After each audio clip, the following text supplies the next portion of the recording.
उत्तर प्रदेश में मंडी समिति और किसानों को अपने उत्पाद बेचने की सुविधा देने के पीछे चौधरी चरण सिंह का ही विजन था। यूपी के राजस्व मंत्री रहते हुए उन्होंने चकबंदी भी लागू की थी, जिससे किसानों के सभी जमीन के टुकड़े एक साथ हो गए थे। इसका किसानों को बहुत लाभ हुआ।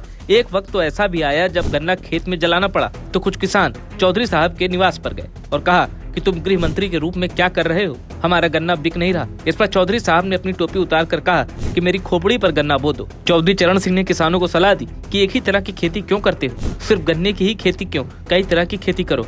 एक आंख खेत पर और एक आंख देश पर रखो, यानी घर के सारे व्यक्ति खेती न करें, रोजगार भी ढूंढे। इस कहानी का जिक्र चौधरी चरण सिंह की जीवनी लिखने वाले प्रोफेसर के.एस. राणा की किताब में मिलता है। के.एस. राणा ने यह भी कहा है कि चरण सिंह ने अपने नाम के साथ कभी भी चौधरी शब्द का इस्तेमाल नहीं किया। उनके लेटर हेड पर भी कभी इस नाम का इस्तेमाल नहीं हुआ। उन्हें लोगों ने प्यार से चौधरी कहा और फिर ये चौधरी शब्द उनके नाम के साथ जुड़ गया, जिससे सबसे बड़ा फायदा ये हुआ कि पिछड़ी जातियां अपने आप चौधरी चरण सिंह के पीछे खड़ी हो गईं।